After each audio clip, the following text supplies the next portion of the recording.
focus. Focus right now. Let us not think about yesterday or tomorrow, but right now let us be present in one body and spirit. We humble. Thank you, Lord. Let us be present in one mind right now, the mind of Christ. We thank you, God. We come together in thanks right now, acknowledging that this time is precious. This time in the morning is precious. We tithe our time. We give you the first fruits of our time today, early in the morning. I pray that we will receive wisdom from you right now as we discuss the word of God. Wisdom upon everyone here listening, wisdom to our leaders, whether they be in the church, in this city, or in this nation. We pray for wisdom to our leaders and pray for boldness to our leaders so that they would do the will of God without being concerned of the grumblings or complaints of people, but to stay steadfast in doing the will of God. We thank you, Lord. I pray a clear vision for everyone here today, that you would give us a vision so we would not be distracted and wander, but give us a vision to the way forward, Lord. Always receiving new souls, bringing souls to Christ, Lord. We thank you, for that is our work. Thank you, Lord. Yes, Lord. Thank you, Lord. Yes, cleanse our souls, God. We thank you, Lord. Yes, Lord. Thank you, Lord. Prepare us for our work today, no matter where anyone is going, Lord. I pray safety upon everyone. Prepare us for our work. Let us always be discerning towards where we can spread the word of God, Lord, and save souls. Yes, Lord. Let us receive your knowledge, Lord. My people perish for lack of knowledge. So let us receive your knowledge early this morning, Lord. Yes, Lord. Bless those who will speak today, Lord. Yes, Lord. Bless the teachers, Lord. Yes, Lord. Yes, Lord. Thank you, Lord. Grace be upon us. Yes, thank you, Lord.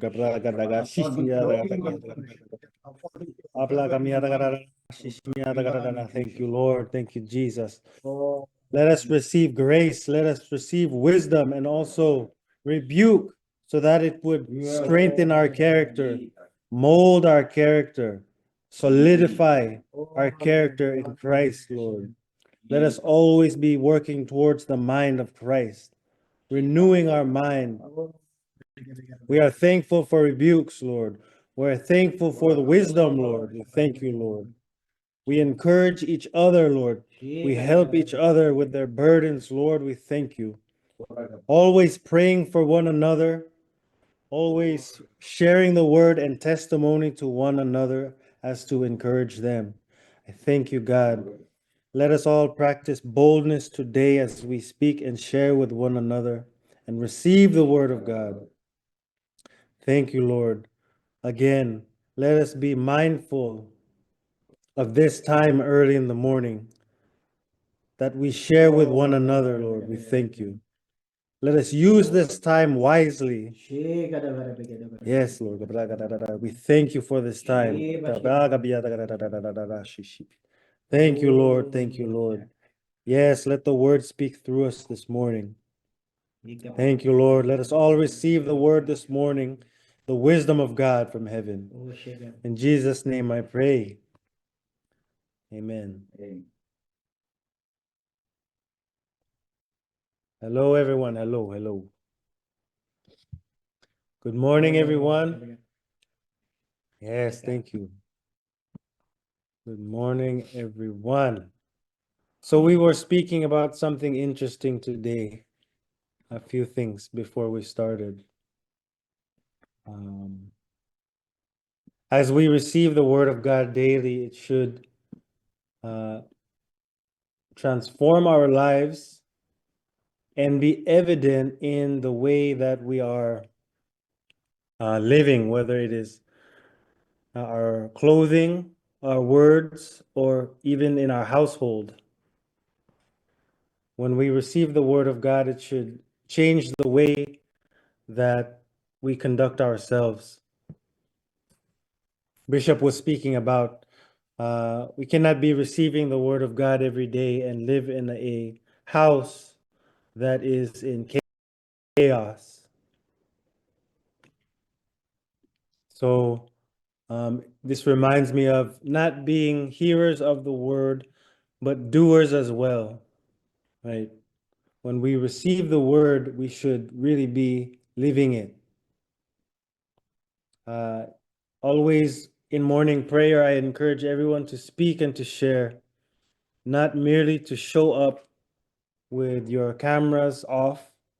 This is the least that we can do. But let us be present and participating as to be doers of the word, right? So, good morning, everyone. Welcome again. I thank you for your time. I know it is early. So we will again proceed with Q&A. And I already have a first question here.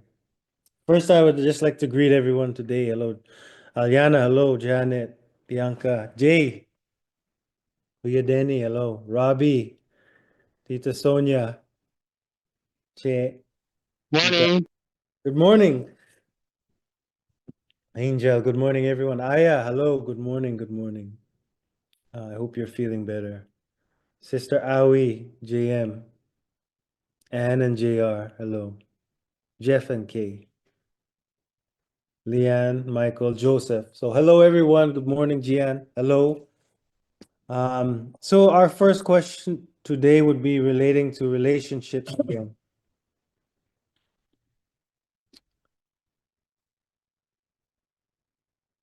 And it is, on what basis do we choose a husband or wife? What? On what basis do we choose husband or wife? What? Ang basyan para mamili na sa akin, bumili na sa akin. Hindi maintindihan yung question. Ano yung basya? Don't understand. You make it clear. Make it clear. Maybe he's just talking that what are the basis in choosing husband, being having husband. Oh, But first, the boyfriend, girlfriend first. Marriage husband, really. okay. For clarification. Okay, so for clarification, I think people get married for many different reasons. Well, I will wait for Bishop. So people get married for many different reasons, whether it is for money or for the family to join, even for love, right? Nowadays, it's for love. So that would be what is the question is referring to. What basis do we choose a husband or wife? Like that. Money, duty, family, love. Yeah. Mom, would you like to share, or anyone who's married, would you like to share about this? What was a defining factor that you have chose your spouse that you can share? I'll let someone else first, Josh. I'll let someone else go first.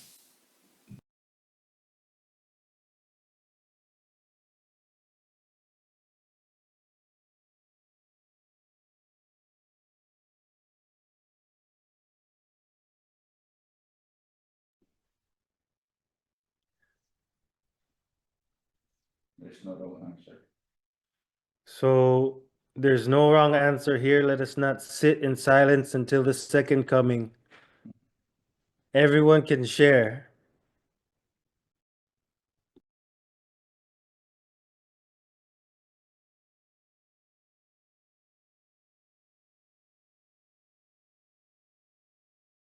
Can I share, Jos? Yes, please. Yes.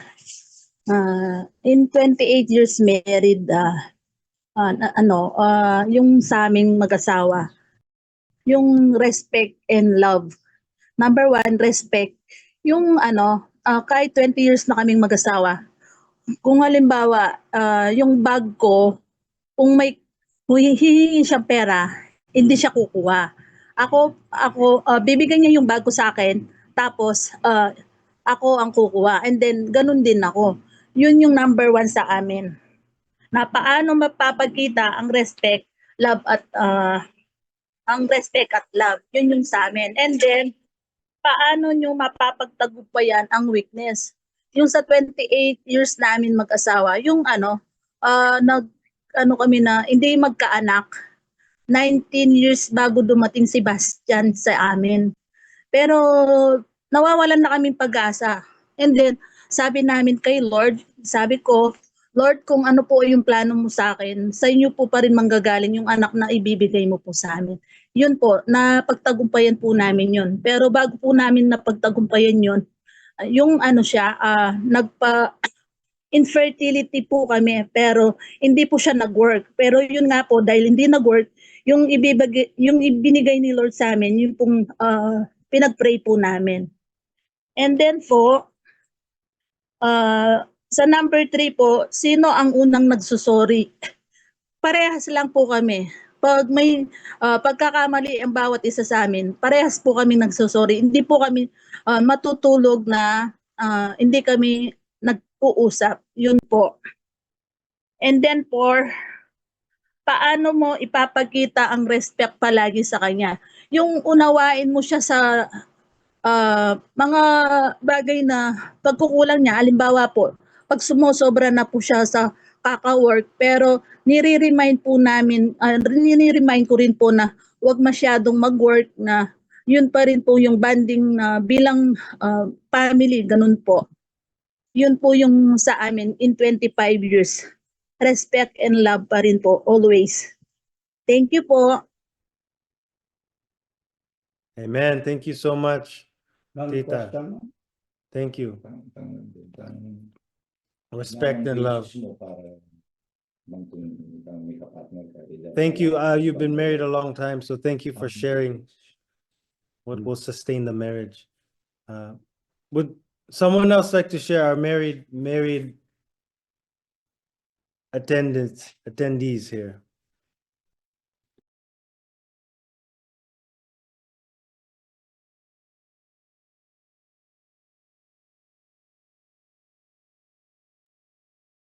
Again, the question is, on what basis do we choose a husband or wife? For example, for money, love, duty, family, business, even sometimes. Pogi, maganda. Looks, even looks, yeah. Josh, can I share?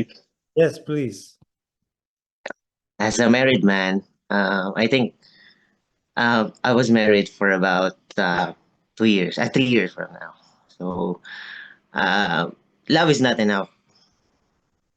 Being married, for choosing a person, can I Tagalog na lang? Sorry. Can I speak Tagalog? I think hindi po sapat yung love. Ang pinakamagandang basis para sa akin, sa natutunan ko na bilang isang married na lalaki, is kilala niya si Lord. Kasi ang pinaka-basis talaga of marriage is unity through God. Kasi hindi sapat ang love, hindi sapat ang mahal niyo lang isa't isa. Kailangan pareho niyong kilala si Lord talaga. Kasi being me dati nung hindi ko pa siya kilala, tapos nung nagpakasal kami ng wife ko, ang hirap ng buhay namin kasi magkaiba kami ng pinaniniwalaan, magkaiba kami ng pananaw sa buhay. And hindi nag-work talaga kasi hindi ko ma-lead yung asawa ko ng maayos kasi wala akong kilalang God dati.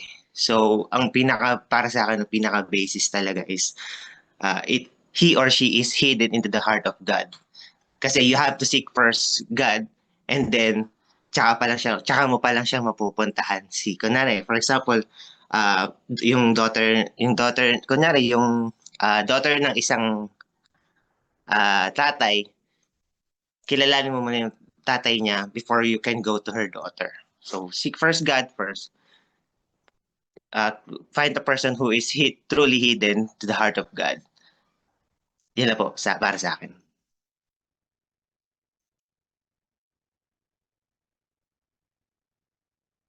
Thank Was answering. Ah. Those who are answering. Thank you. Thank you for sharing, And Joseph. then I will add to that. Okay. This is good. So how about anyone else? Would you like to share with your Kung walang mag-share, ako na lang. Hindi, Oh. joke. Joke lang. Ayun, yung sa akin, sa 19 years, magna 19 years na kami this coming March. So, yung sa akin kasi kabaligtaran lahat nung kumbaga niligawan pa lang si Kay. Kabaligtaran talaga yung sa akin sa lifestyle ni Kay. Kasi si Kay, bahay, church, tapos school lang siya. Tapos syempre, ganun lang yung ano niya. Hindi niya alam yung bar na ganyan. So ako lahat ng makamundong nandun ako. Pero the good thing is talagang si Lord pa lang, sabi nga, yung kumbaga talagang doon pa lang mafe-feel mo na talagang love ka ni Lord.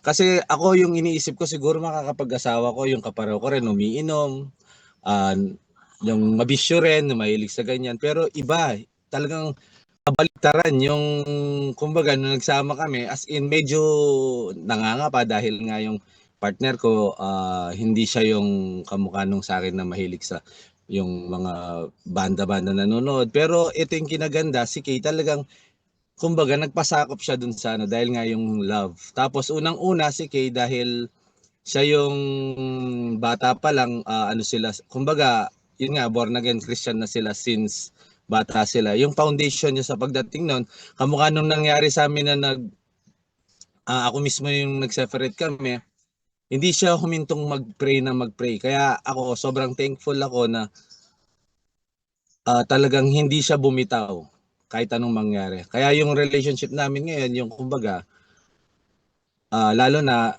pareho na kami na nag-walk kay God na sobrang naging matibay yung kumbaga talagang maganda sa relationship yung God center talaga kasi never kayong maghihiwalay kahit anong mangyari. Yung mga lalo na yung church goer kayo, yung what I mean, yung lagi kayo nagpupunta sa mga gawain, sa mga ganyan, may naririnig. Kaya nga yung sabi nga ni Bishop, faith comes from hearing and hearing by the word of God. Lalo na as a couple, kailangan talaga yun. Minsan kasi napaghihinaan kayo, yung mga ganong bagay. Pero sabi nga, sa pagmamahal ng Panginoon natin, yun, still magiging matatag kayo in the end hanggang pati mga bata at the next generation. Yun lang po, maraming salamat.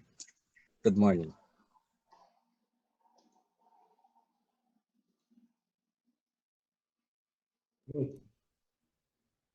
Okay, yung question kasi, how do you choose?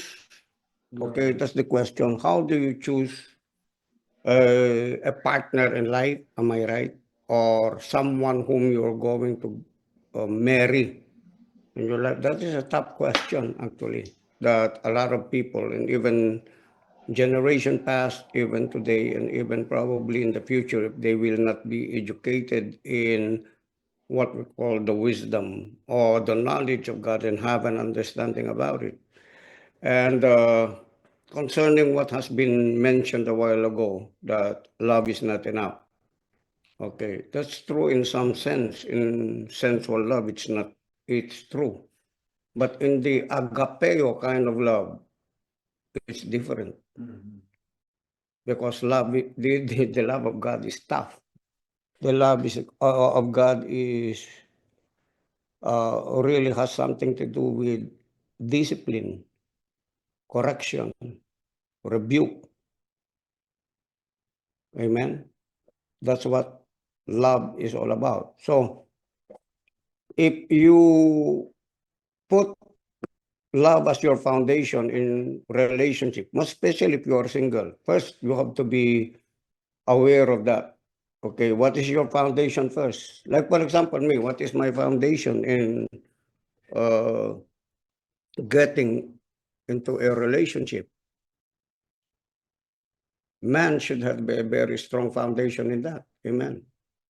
The principles in relationship is vital, essential. I should understand first my relationship with God and what we call and oftentimes call true love and false love.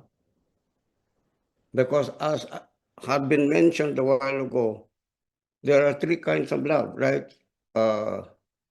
Phileo love, eros love,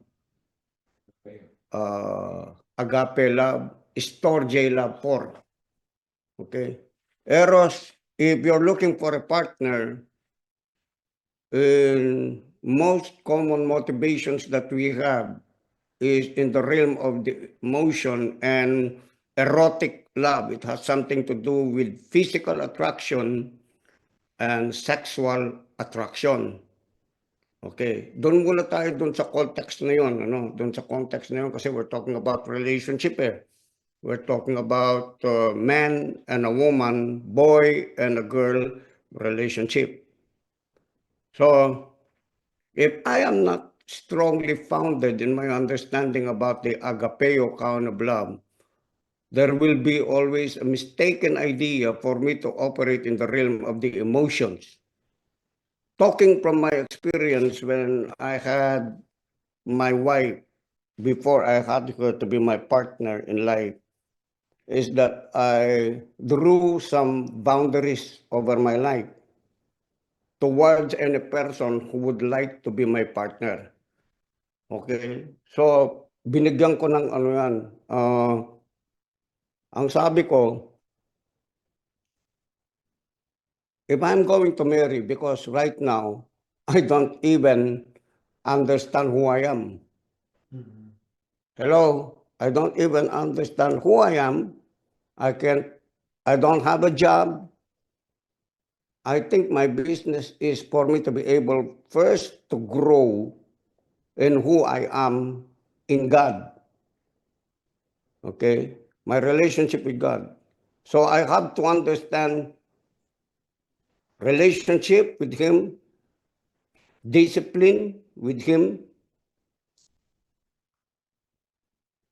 understand how God loves me, and I should be able to understand how to apply and reciprocate to the God kind of love that I have.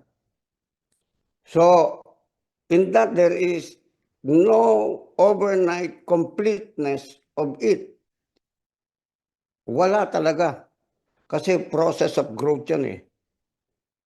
Amen? Kahit yung love natin, yung love na akala natin by emotion, it's still being processed. Because God's love has nothing to do, although you can feel the love of God, yet it is not just only about emotion. Amen? It has something to do with what we call, you have to decide, you have to choose. Even at times when it's seemingly your emotion is telling you, I can't love this person.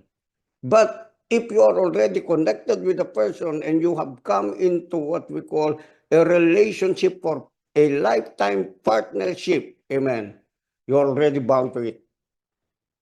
I said you're already bound to it. That's why before allowing yourself to be bound with someone, amen, you yourself must be sure that you understand lifetime relationship with God and lifetime partner together who will be with you also for a lifetime.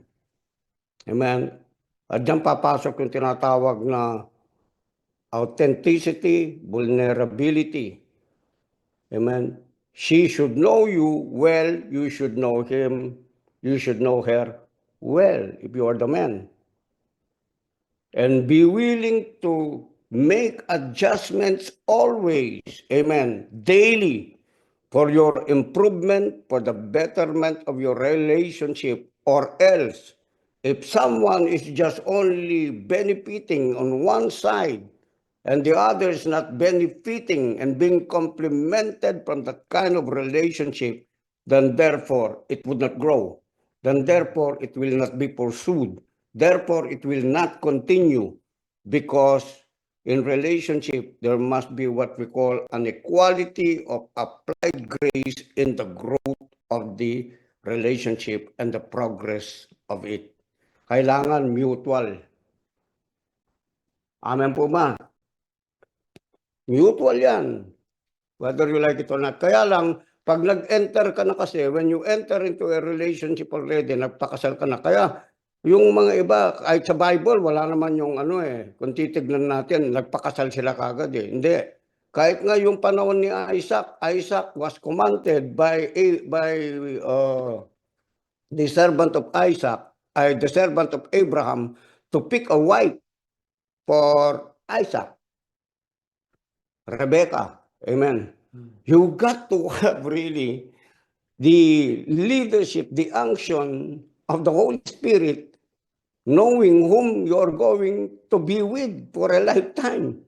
Because getting into a relationship unprepared, lack of knowledge, lack of wisdom, lack of understanding will put you in a mess. Yes, if you're just seeking, if you're a man, you're just seeking for beauty. Now, I've nothing against beauty. I love, amen, I want to be with a beautiful woman who is also virtuous. Yes, pwede magsama yon.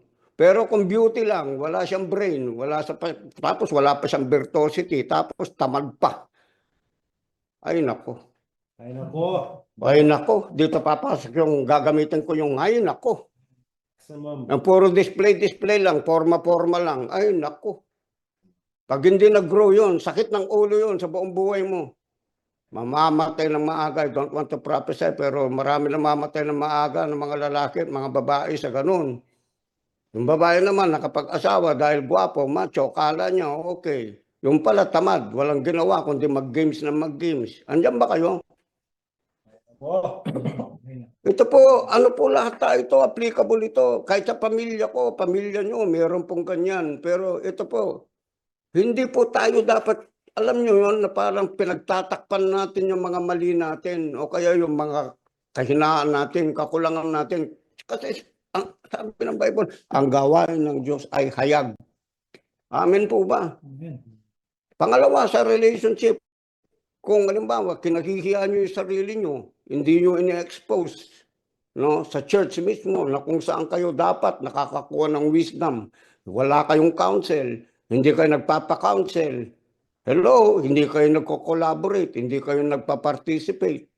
Most especially sa relationship. Kaya nga meron tayong manpower, meron tayong hair night. Amen? Mga babae. At hindi lamang dapat pang one-time event. Dapat araw-araw. Yan pinag-uusapan po yan. Andiyan po ba kayo? Kasi ang aim natin, ano yung aim nyo, mga babae? Ako ang aim ko kasi virtuosity. Hindi lang sa babae, virtuosity, habit of becoming a virtuous person doon sa ginagawa mo. Andiyan ba kayo? Kung talentado ka, anong dapat mong gawin doon sa talent mo? I-harness mo para maging skillful ka. Kahit si David nga nag-pray eh. Anong sinabi ni David? Di ba? Doon sa Psalm 33 verse 3. Play skillfully with the loud noise. Now, it's the same thing with relationship. Put it in relationship. You have to be very skillful every day by praying to God how to be able to handle a relationship, because relationship is really very difficult for two heads to handle. I'm telling you. The other one is going its opposite way and you are going this way, but the other one is going the separate way. Hello? You have an idea, probably the other person doesn't have an idea, doesn't want to go with your idea. But the good thing is this, amen, you have to watch where that idea is going. Is it going to complement you both for the betterment, amen, of both of you or just a person, just one person benefiting from it and gratifying self? At karamihan sa mga relationship, ganyan po, no? Lalo na kung yung isa sa party, empathic, natapatan ng narcissist. Yung empathic, kawawa. Hello, sa Diyos, blessed siya eh. Nakuha ba natin? Sa Diyos, blessed ka eh, kasi empathic ka eh. Pero pagdating, dahil you are still in the realm of the physical, you will be misused and abused.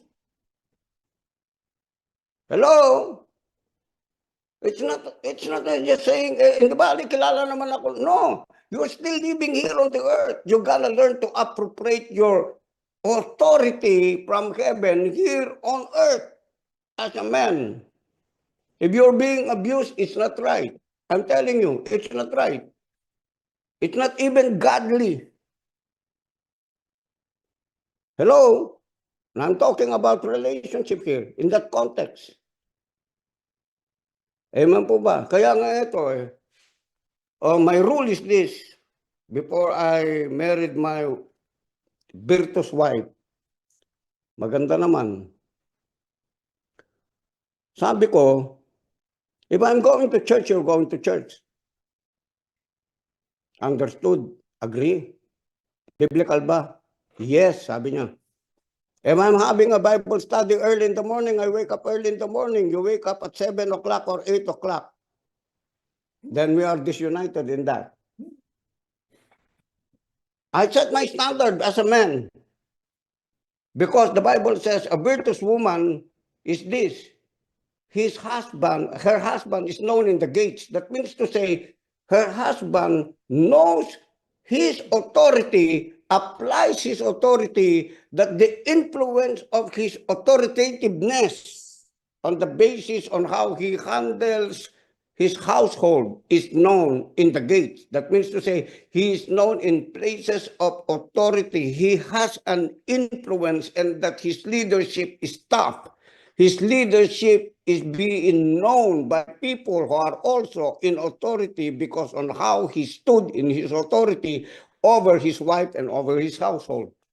Are you with me? Kaya sabi ko, halimbawa, kung nagba-Bible study ako, pero ikaw ayaw mo mag-Bible study, dinadahilan mo ganito, ganyan, ganito, ganyan. No, you have to beat that. Amen. Hindi tayo pwede magsama. Ngayon pa lang, hindi tayo pwede magsama. Pero kung okay ka doon, we will work out things together. I didn't say this is easy. This is hard. This is tough. Amen. Thirdly, if we have differences from one another and there is an argument in certain things, amen, and we come into a place of seemingly getting into contention. Ano yung contention? Mabigat na po yun. Away na. The principle and the rule of the thumb is this. Don't fix me, I won't fix you. You fix yourself, I will fix myself, and then let's talk again. If you're not willing to do that, we can't live, we can't go together, I'd rather be single. Guwapo pa naman ako, sabi ko. Not single, wait. Masyado tayo serious eh, kaya medyo lagyan natin ng konting humor para Makarelate ko, makarelate. yung mga babae. Amen. Marami pong magaganda. Pero sa ano sabi ng Bible? Charm is deceitful and beauty is passing, but those who revere the Lord shall be praised. Now you put it into men. Okay? Macho is good. Good looks are good. But those who revere and know their authority in God will be praised. The same thing as the woman. Amen po ba? Mahirap mag-asawa ng pasaway na babae. Ngayon, halimbawa sasabihin mo, ayun na pangasawa ko, pasaway. Give her time. Have a goal. And then, there are times of ultimatum. Alam niyo yun? Hello? Lalo na tayo mga Pilipino. Kumisan, masyado tayong napapasobra tayo doon sa akala natin grasya pa, pero hindi na pala grasya. Abuse na. Nagpapa-abuso na po tayo. Ano mangyari? Demonyo na po yung behind doon. Alam niyo yung demonyo behind ng narcissism, yung control. Yung gusto nila, sila na lang sila sinusunod. Tapos, meron kang ginawa, ni magpasalamat, hindi man sila marunong magpasalamat. Meron po mga taong ganun, babae, lalaki, meron pong ganun. Naintindihan po ba natin? Amen. So ito po, mga rules po ito, simpleng rules. Nag-uusap kami ni Joshua kanina, we're talking about Joshua. And the pastors here, about discipline. The reason why we have been given the grace, because it's really very tough. Grace should be applied according to the God's love toughness. It's hard to meet God in His toughness of discipline when you do not have grace and mercy. Amen? O sabi ko, halimbawa, what do you think is clean to you in your house? Sabi ko kay Diyos, tinanong ko. Sabi niya, it's clean. I can clean my own house. You think you do. That's what I thought. I thought I'm clean in my own house because I know to clean a little bit.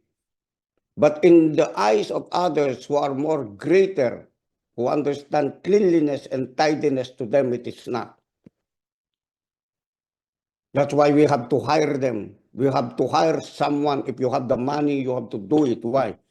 Because I don't want to live in an infested, unclean, dirty house. Kaya dito sa bahay ko, ayan, lantaran po tayo yan. Okay, may mga anak ako. Sinasabi ko sa kanila, if you wanna be with me, bata pa, linisin nyo yung paligid nyo kasi kung makikita kayo sa akin, ayaw ko ng stress. May positive attitude ako sa stress pero kung halimbawa, nagpapa-stress ako dahil lang sa kawalan mo ng disiplina, I will command you to get out of my house and live your own life if you don't want discipline that really comes from God that will fix your life. Is that understood clearly? Amen? Are you with me? Hindi po legalistic yun, love yun. Nakuha po ba natin? Doon papasok yung hindi lang basta love na tinatawag na love, phileo, for brothers, for parents. Hello, are you storge? Love for a friend, love for a kamag-anak.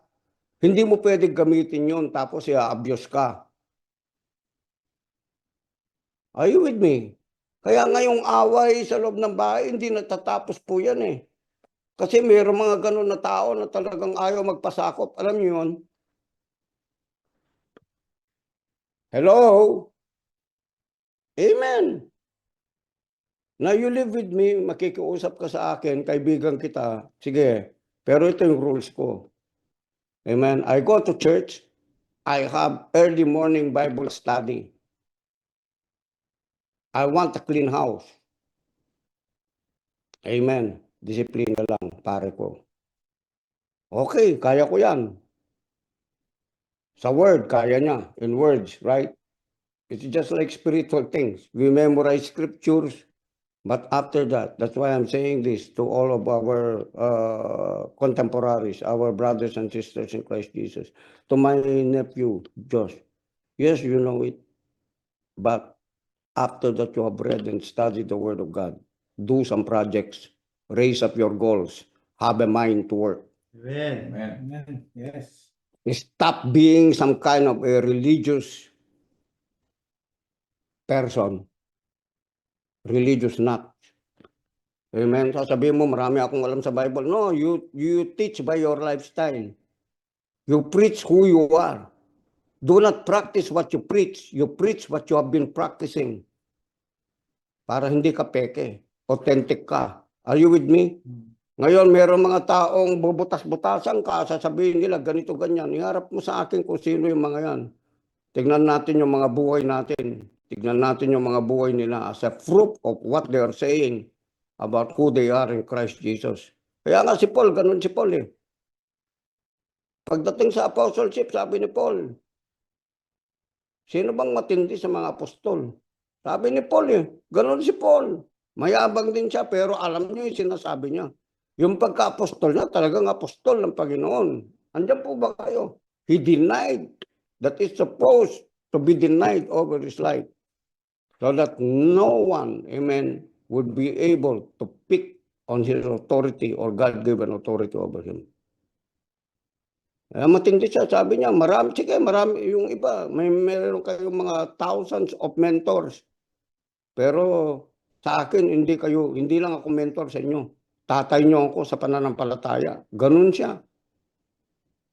Now, this is my inspiration and encouragement towards you, all of who are trying to be a leader at Powerhouse.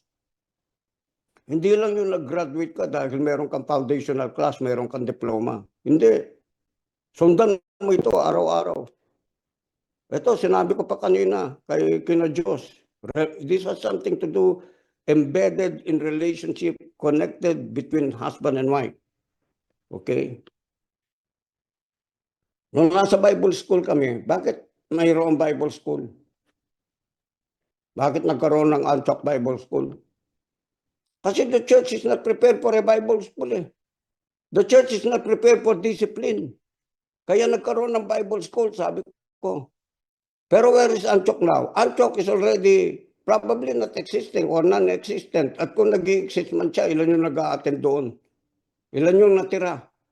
2 na lang. Bakit? Kasi sa Bible school talagang liligligin ka. Uubusin yung pagkatao mong tamad. Uubusin yung pagkarebelde mo. I showed him a little bit of example. Okay? You know what's in the Bible school? Everything is free. But you have to handle your freedom with discipline. We wake up 4 in the morning. Woo! Amen. Have devotion. You teach today whether you're ready or not. After that, amen, you have to mop the floor, clean the surroundings, sweep your place.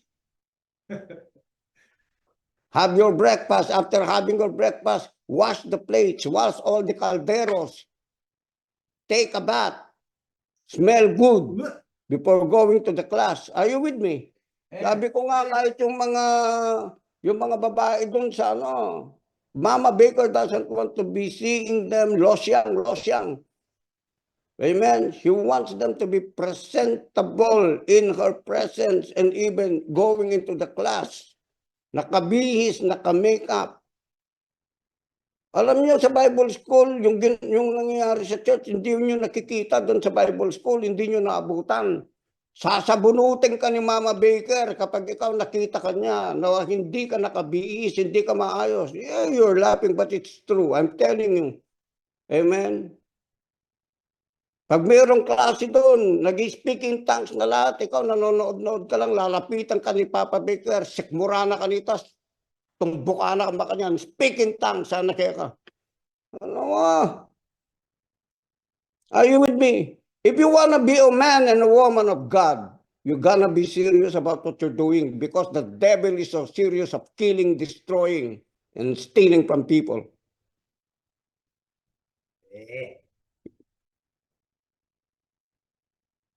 Yes. Sasabihin nyo, si Pastor, si Bishop Eric, parang walang grasya.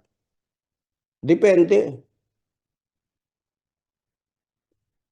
Yung lahat ng ina-apply ko sa inyong puro grasya yun. Kaya lang, tough love, katulad ng application ng pag-ibig ng Diyos sa akin. That's why I love God. I don't even tell God, Lord, sige nga, i-prove mo nga sa akin. Wala akong ganon. Whether you prove it or not, I love you because you love me first. That's all. I am a sinner. You are the righteous. I worship you. Without unconditionally, I do that. Are you with me? Bless mo ko, Lord. Baka nito, mag-serve ko kaya ka. Stop saying that. If you want to follow Lord, don't give the Lord conditions. You serve if you want to serve till death. Stop saying, oh Lord, I'm serving you. You should bless me. You should reward me. Even though he has no promise of reward to me. by knowing the mere fact that He died for me, that's more than enough for me. Magbago po tayo ng kaisipan na para bang dahil totoo ang Diyos sa iyo, dahil blessed ka financially and materially, masyadong mababaw yung pagkakilala mo sa Diyos. Andyan po ba kayo? Amen. Kaya pag require na, oh, pumunta ka doon, wala akong pera eh. Yun, wala kang pera kasi nakadepende ka pera sa Diyos. Kung kailangan mo maglakad, kami noon, naglalakad kami, makarating kami sa service. Kahit mula Dao hanggang Angeles, kahit Angeles hanggang doon sa Villa Dolores, maglalakad kami. But God gives us favor. Somebody's gonna show up to give us a ride because we did it by faith. Amen. Amen. At least sa generation na nakalipas, si RB ginawa niya yun. Nasaan si RB ngayon? Payaman ng payaman yan. Are you with me? Pero kung hindi ka magiging tough sa buhay mo, sa pananampalataya mo, konting testing and trial yan, iiyak-iyak ka. Magpapa-self-pity ka pa, magpapabebe ka pa, pati sa Facebook, Facebook mo pa yung, alam mo yon, yung pabebe mo. Ako mapiplis ka rin tamanitang tao. Diyan nga pong ginawa, mapiplis ka. Are you with me? Locally blessed kay blessed. Bakit ala na yung faith eh? Magpabebe ka mo. Asto ka pa niyan. Magpabebe ka hanggang buhay mo. Did you know that God doesn't care? Are you with me? If you're gonna die, you're gonna die. But if you have faith to live, He will come to you. I want this man. I want this man in my team.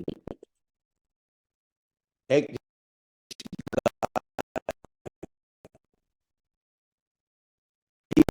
me for what I can do in the realm where they are, and the possibilities that they have within the mind.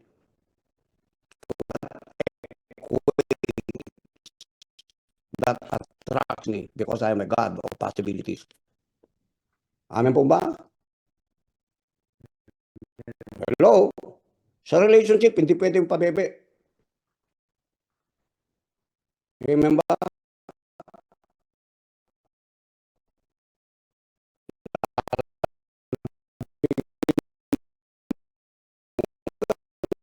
Ayun. Okay lang yung pamilya, lambingin mo.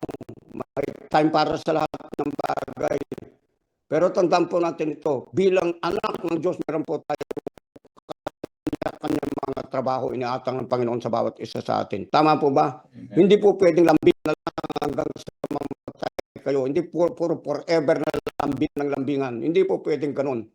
Maniwala kayo. Kaya kayo mga babae, mga lalaki, huwag kayo sa inyo susunod. Amen. Kung walang lambingan, gawin mo yung dapat mong gawin. Bahala Diyos. Amen. Are you with me? Umuwi ka. Amen. Hindi ka kinakausap, matulog ka. Ikaw mag-isa mo.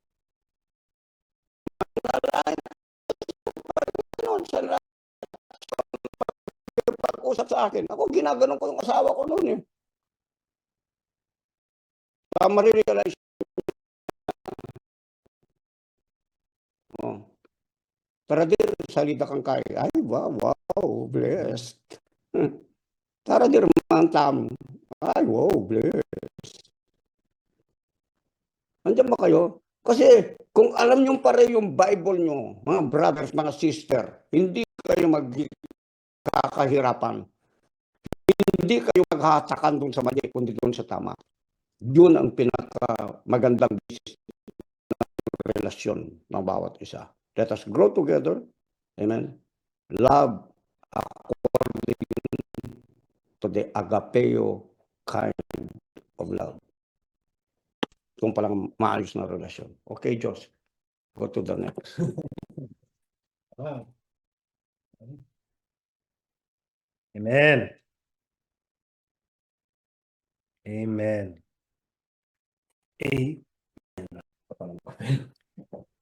I think we will have intermission.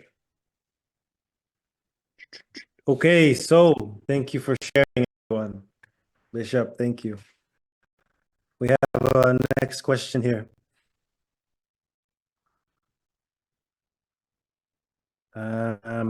Okay.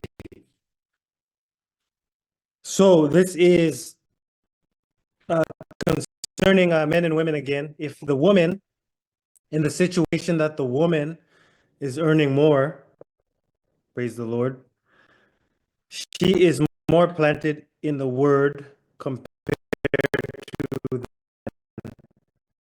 is this a good thing? Leave me anonymous, LOL. So our question is,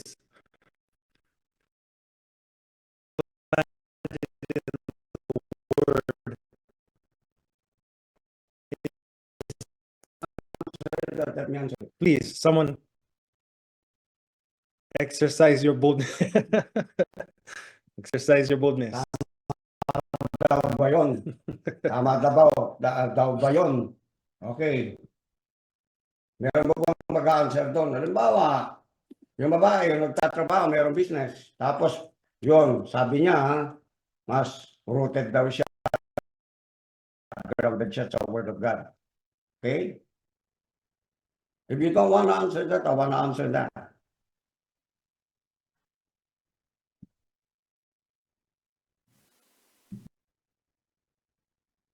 Harvey wants to answer that. Who?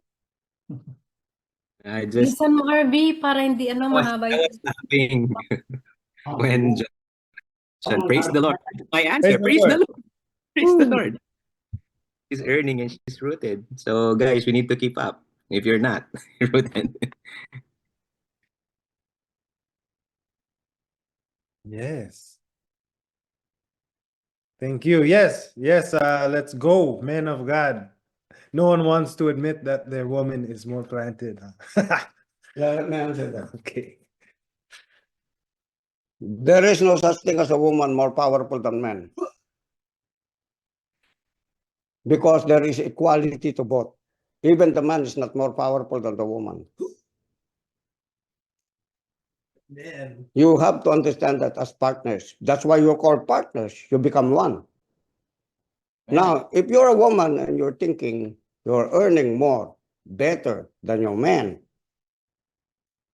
you pray more, you read more the Word of God, it is a privilege for you because you're saying you're more than. So that means to say, if you're operating in your assignment towards the man, because this is always partnership, okay? If the man is staying in the house, at marunong naman siya magluto, marunong naman siya mag-alaga ng bata, bakit sa palagay mo makakapagtrabaho ka ba kung hindi ginagawa yun ng lalaki? Pangalawa, okay? Maliban na lang talaga, gusto niyo yung totoo, maliban na lang talaga yung lalaki, batugan, ikaw nagtatrabaho ka na, gising ka na, tulog pa siya. Tapos gusto niya, paggawa mo pa ng Milo, pagluto mo pa ng itlog na maselan pa siya, sunny side up pero nakahiga lang siya. Alam mo yung ginagawa doon sa mga lalaking gano'n? Sa totoo lang, practical muna tayo, wag na tayo magpa-spiritual. Sipain mo. Batugan, sabi mo sa kanya. Lumayas-layas ka nga rito. Kahit ako mag-isa ko, kaya ko na to. Gusto nyo ng honest questions, di ba? Huwag kang magpa-spiritual. Kasi kung 5 taon mo na lang ini-injure yan, hindi nagbabago, may problema na yan, may stronghold na yan, may demonyo na yan. Hindi, totoo ito. Ang isang tao, pag hindi nagbabago ng ilang panahon, nakakarinig, may demonyo yun, sigurado ka. May demonyo siya, aminin niya hindi, rude man ako hindi. Are you listening, brothers and sisters? Saan ka nakakita ng isang matinong tao ayaw magbago? Kahit na on the outside, they are beautiful, they are handsome. But if they're not being transformed, there's a demon behind their thoughts. I'm telling you, there's a stronghold behind their thoughts. because they can't make up one day at a time, progressing. I can't afford to do that in my life. Hello? Kung 40 years ago, drug addict ako, habitual akong drug addict. Habitual akong lasenggero. Medyo sa mga chicks, hindi ako nag-chicks nun kasi ako hinahabol ng chicks. Maraming chicks, sabi niya Bishop. Yun! Pati yung mga sumisilip-silip, pinapatulang ko kasi noon kasi pinagbibigyan ko sila. Ay, Lord, sorry. Forgive me. I do not know what I'm saying. Okay. Mga brothers, eto po. Totoo po ito. Ayaw ko, amen. Kasi yan, habitual yan kahit ano, bisyo habitual yan. I-transform mo yung habitual, yung habit mo, na kung dati kang habitual sa drug addict, paggawa ng masama, invert mo lang itama mo. Ngayon ka maging addict sa prayer. Kung lalaki ka, lalo ka maging addict sa, yan, ganito, devotion, araw-araw. Gawa, yung mind mo very creative, hindi tumitigil. Amen. Okay po yun. Kasi anong sabi ng Panginoon doon sa Genesis? Alam mo ba anong katapat ng worship mo? Ano? Work. Be a good steward. Dominate. Dominion. Amen. If you're not dominating anything, you're not a true worshiper of God. I'm sorry. That is not worshiping God in the spirit and in truth. You have the form of godliness, but you're denying the power thereof. That's how it is. But you're not a true worshiper. I'm sorry to tell you that. Amen po ba? So eto, halimbawa, yun yung case mo, iniisip mo, sana hindi ito yung pangasawa ko. Hindi, nandiyan ka na, asawa mo na yan eh. Magturuan kayo.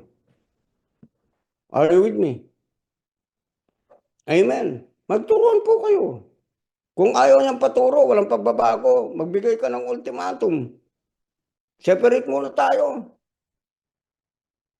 Tignan natin kung kailangan mo talaga ako, kung talagang love mo ako, love mong pamilya mo. Kasi ito, ginagawa ko ito para sa atin eh.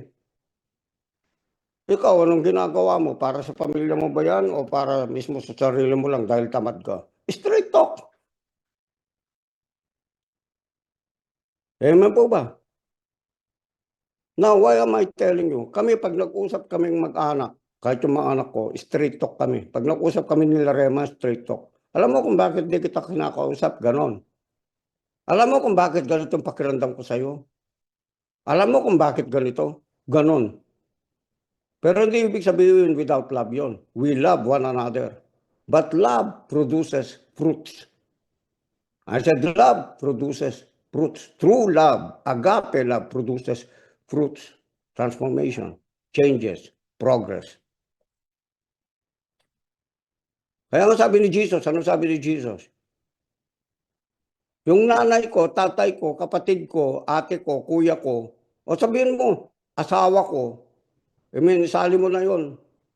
Yung mga gumagawa ng kalooban ng Diyos. Hindi mo ayaw mong gawin yung kalooban ng Diyos, I'm sorry. Hindi kita kapatid. Hindi kita anak. Yun ang sabi ni Jesus eh, tough love nga eh. Imagine mo, sabihin ni Jesus doon sa mismong nagsabi sa kanya, hinahanap ka ng nanay mo. Sumagot si Jesus, gano'n. Did he hate her mom? No. She was selling, communicating a message. Did you know that the gospel has to been watered down in the churches today? By grace ka, kahit hindi ka magbago. By grace ka, 10 taon, 20 years, inom pa rin ng inom, lasing pa rin ng lasing, drugs pa rin ng drugs, babae pa rin ng babae. Hindi po totoong born again yung mga ganon. Kasi by their fruits you shall know them, sabi ng Bible eh. Are you with me? Kaya nga, ito po, tandaan po natin ito. Let's listen to this. If you want to be in a relationship with someone, amen, you have to set your goals. You have to set your goals.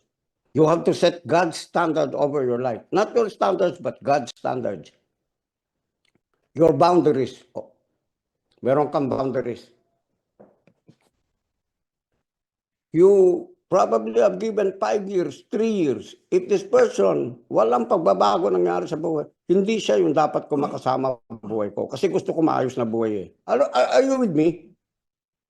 Amen? Kasi araw-araw, sisikapin mo yon. Gusto mo progress, gusto mo masenso ka, gusto mo maging maganda pati yung habits mo, yung character mo, yung attitude mo. Hindi po madali talaga yon. Bubunuin mo talaga yon. Araw-araw, self-discipline yon. Involve yung discipline, kaya nga disciple eh. Huwag niyong sasabihin, grace without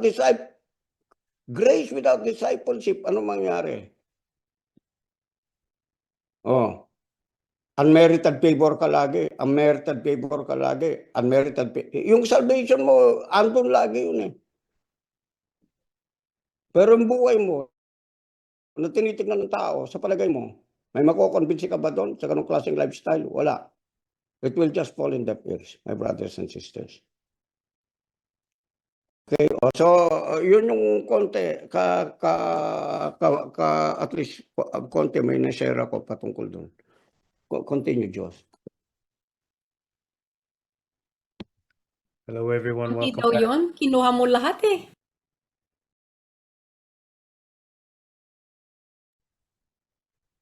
Hello everyone, welcome back. Great. Thank you, Bishop, for explaining. Okay, our next question. Actually, we have one here. If anyone in the meantime would like to add a question, please do so. You can use the chat or exercise your boldness and speak. This one. Okay, this next question has to do with submission. Everyone's favorite topic. So in concerning submission, I don't know how to. Submission and So- obedience. Sorry. Submission and obedience. Yes. So when it comes to submission and obedience, when it seems that it is unequal, as if one side is not adhering to the submission of the other, does that make sense? One side is submitting, but one side is not. How do you deal with that?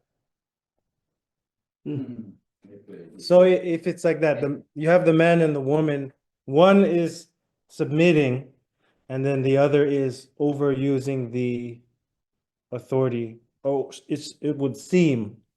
How do you deal with that? And I will write the question in the chat now.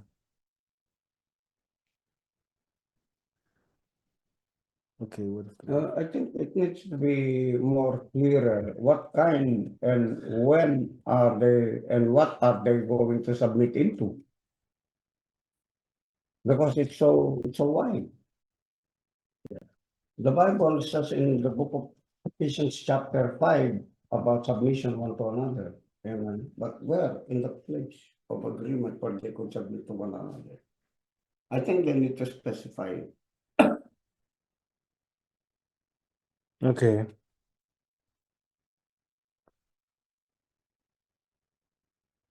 So if whoever asked this question, if you would like to expand or add anything so that we may understand it clearer, oh, please do so.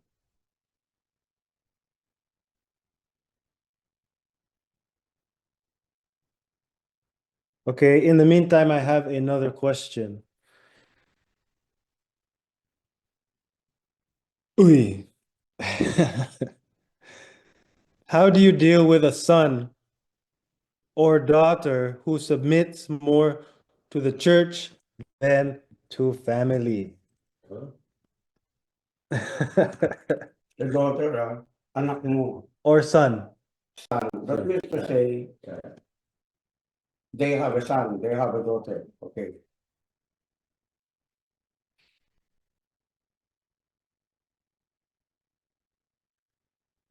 Does anyone know how to answer that, or anyone who has a little bit of understanding or an understanding about that?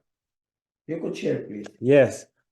So those of you, the question again, how do you deal with a son or daughter who submits more to the church than to family? If anyone would like to share, please share. This also reminds me of you do honor your father and your mother, right? You honor your family first, your first ministry. And if you are in the same church, I would assume this should be no problem, right? Because you're in the same family. But what it seems is that maybe the parent is not feeling honored, right? So I would imagine there should be no problem, but in this case, it seems like the parent is not, or parents are not being honored. Gian, would you like to share? Hi Josh, hello. Who's this? Hello. For me siguro, ay, share ko dito is, kasi ay nakita ko yung self ko dito sa tanong na to before. Nung bago ako sa church, sabi ko, mas nagsasubmit pa ako sa church before kesa sa parents ko. Then eventually, dahil nakakarinig ka ng word sa mga leaders natin, kay Bishop, na natututo tayo sa spiritual life, kung paano natin dapat i-honor yung family natin. I think kahit hayaan mong nag-honor yung son or daughter mo sa church, eventually talagang matututunan niya kung paano kayo honor. Kakarinig niya ng word. So yun lang siguro yung share ko based on my experience.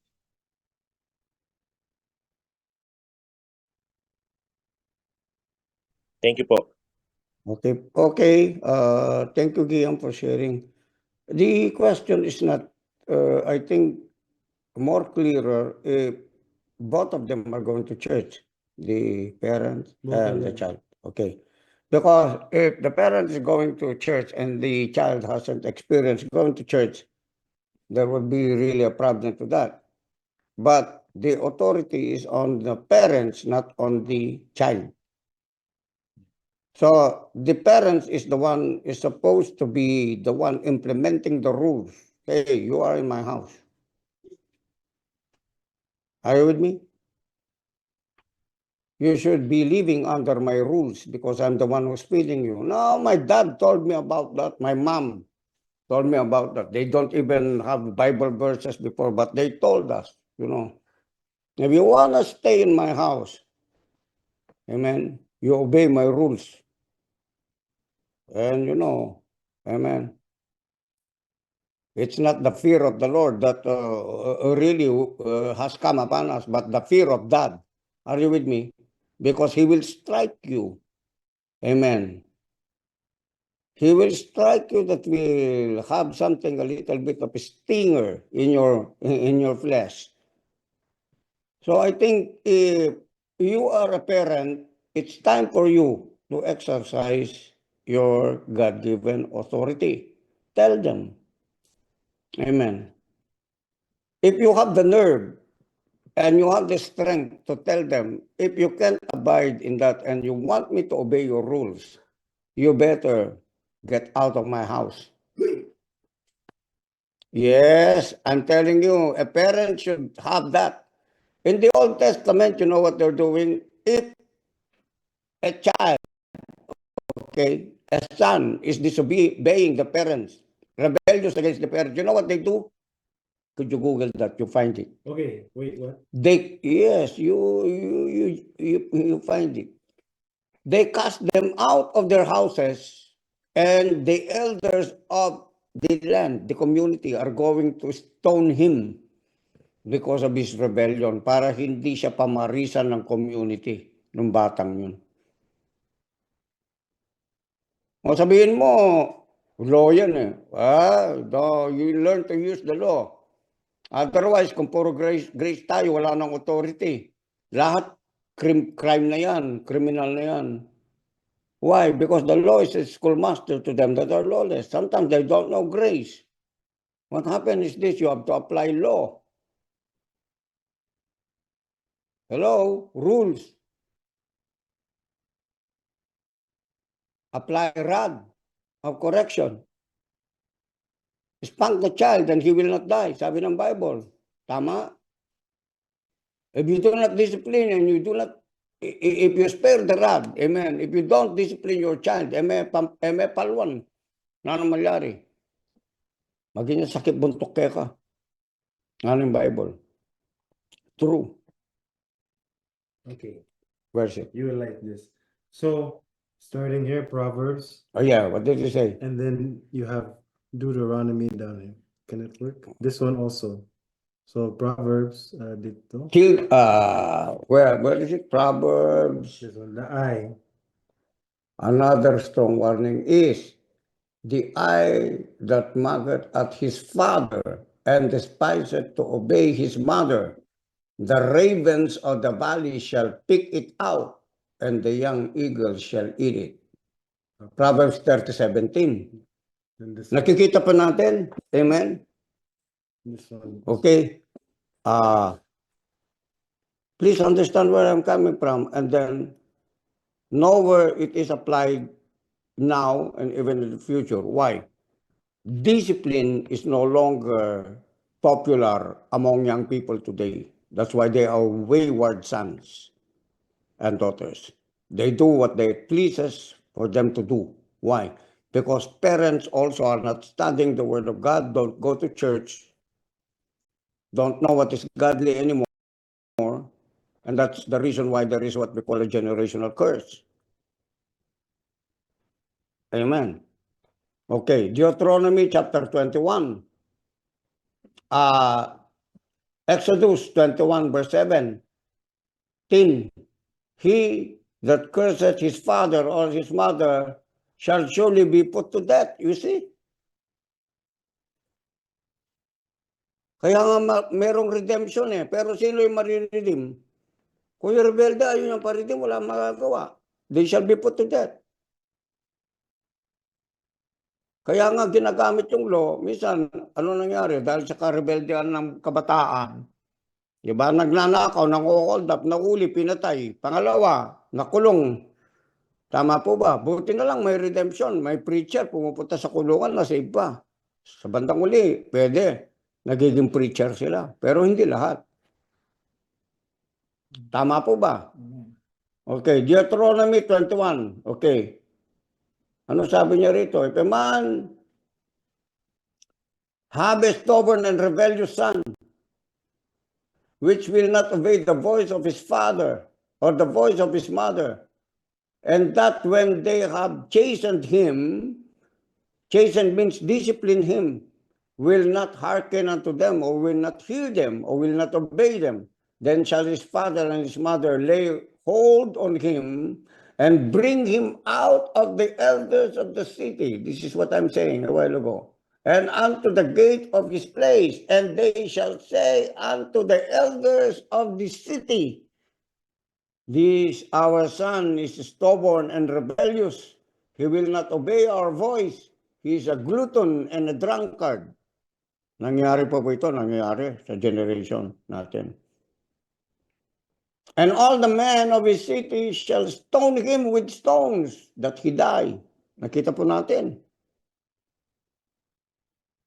So shalt thou put evil away from among you, and all Israel shall hear and hear. Last verse, Proverbs 20:20. Whoso curses his father or his mother, his love shall be put up in obscure darkness.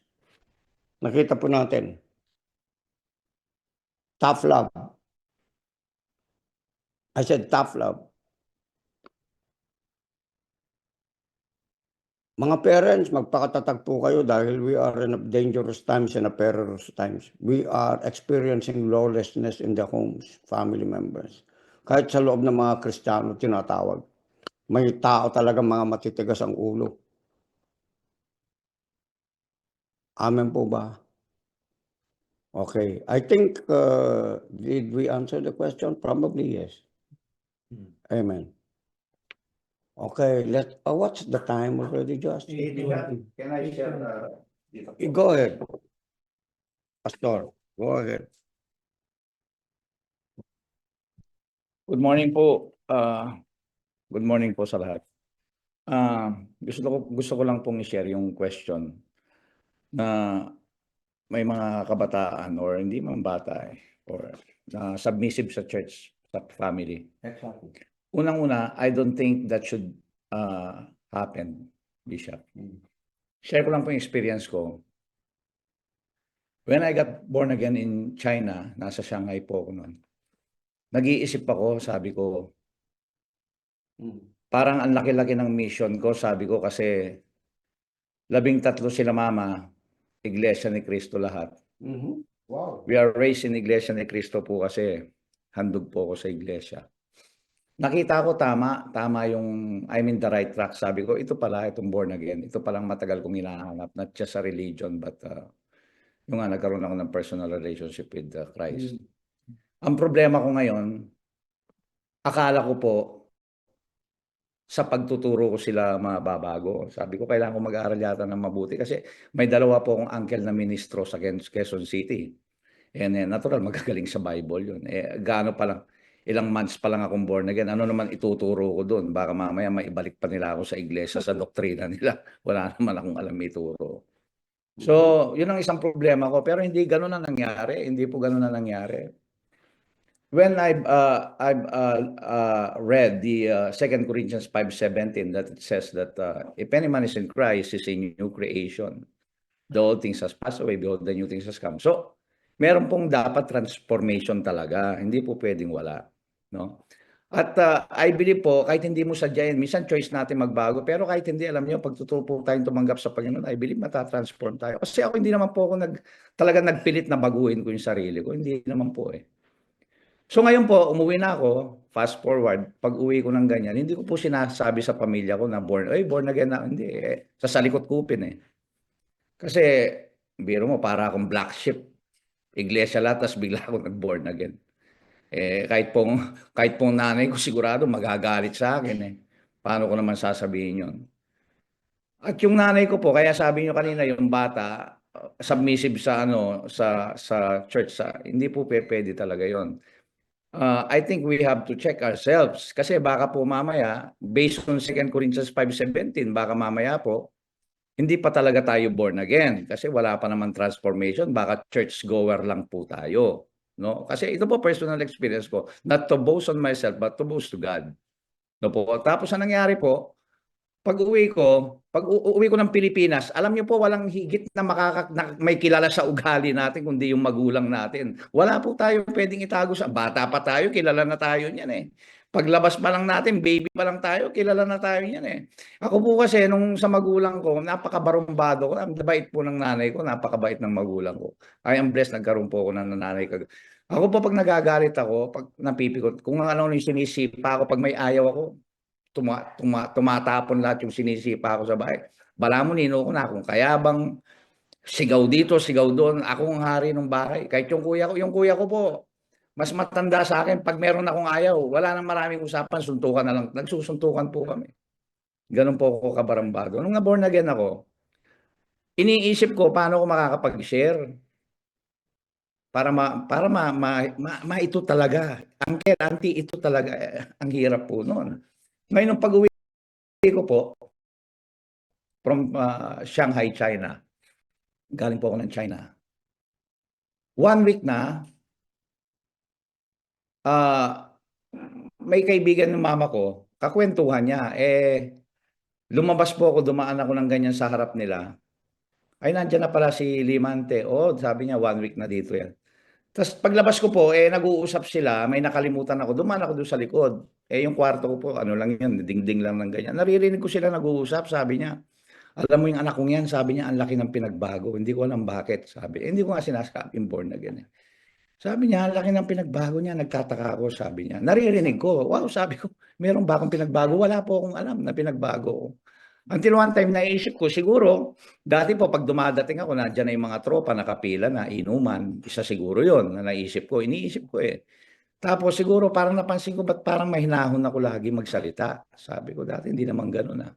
Tapos yung, basta gusto ko po magmahal ako na parang ganun po nararamdaman ko. Na wala yung init ng ulo, wala yung naging pasensyo. Siguro nakita yun within 1 week. But it doesn't stop there. Hindi po madali yun. Hindi doon eh.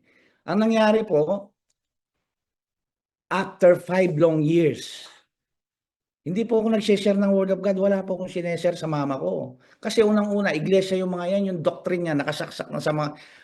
Wala po kayong basta mababago na iglesia na mapapaniwala nyo sa salita lang. Kasi po, ano po yan eh, establish yung ano sa kanila, yung doctrine. Hindi makukuha. Ewan ko kung may nakakashare na kayong INC na, ayo, tama yung sinabi mo na may gumanon sa inyo. Nakagaya ng ibang sineshare natin, ang bilis. Sa INC wala pong ganyan basta kasi bata pa yan, doctrine yan, nakasaksak na sa utak nila yan. So nangyari po, after 5 long years, sabi ng mama ko, anak, saan ka ba nag-church? Sasama ako dyan, sabi niya. Tama yung, naniniwala ako sa iyo, sabi niya. Umiiyak po ako, umiiyak ako. 5 long years. Alam niyo po, at glory to God, yung nga po yung sinasabi ko, hindi po pwede yung sa church lang ka, sa bahay, hindi po pwede. We have to check ourselves. We might not born again yet. Kasi there should be transformation. Meron po whether we like it or not. Bababago po tayo. At alam niyo po yung pagbabagong yun, hindi po natapos. Nag-attend si mama. 8 years sa powerhouse, nag-attend siya. Nakikita ko nagtataas. Yung iba nakita niyo pa si mama nung buhay eh. Tumapalakpak na, biro mo, tumanda sa INC yan. Hindi naman pumapalakpak yung mga INC. Hindi naman nagtataas-taas ng kamay yan eh. Pero sa age niyang yun, siyempre natutuwa ako, magulang ko yun. Yung huling panahon ng buhay niya, nakakilala siya sa Panginoon. Imagine kung di po kami nakaalis sa iglesia, pati yung mga anak ko ngayon, INC. So, hindi po matatapos doon. May mga auntie ako, uncle, 13 sila, 8 po doon na born again. Sa mga auntie ko, uncle ko, pati mga anak nila, mga born again, nasa Bulacan, nasa Manila. Ay, yung mga uncle ko po, kinakausap ko yun. Kahit po gusto kong sabihin sa kanila, ipakita sa kanila na magyabang na nga rin ako. Kasi kaya ko po silang kausapin sa Bible eh. Alam ko naman po, alam nila ang Bible. Yung nga lang, yung kinikita yung isang uncle ko, 120,000 a month. Yung kinikita niya, binigyan siya ng bahay, binigyan siya ng sasakyan. Kung ano talaga ituro sa kanila, ituturo nila kahit nababasa. Kasi hindi po pwedeng hindi nila alam ang Bible. Alam po nila yan. Dahil doctrine yan, kung ano lang yung gustong ituro sa kanila. Pag nakakausap ko po sila, we're not talking about Bible. I'm just sharing the love of God to them. Respect, lahat hindi po yung kayo, ganyan, bayan. Hindi, wala po akong minimension. At I believe, yung mga uncle ko na yon, yung ministro, pag nakakausap, gusto nila alam nila totoo yung sineshare ko sa kanila. They cannot deny it. But I believe time will come I pray, bago matapos yung buhay nila dito, sa mundo makilala nila ang Panginoon, ang totoong Kristo. Hindi po yung religion na nagmulat sa amin. Buhat bata kami. I'm praying for them. So yun lang po, we have to check ourselves. Hindi pwedeng walang transformation, hindi po totoo yun. We will be transformed whether you like it or not, as 2 Corinthians 5:17 is saying. Yun lang po.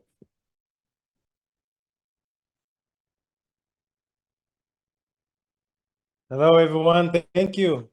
That is all for today. I am thankful for you all sharing, everyone who has shared and participated. We will see you again tomorrow. Thank you.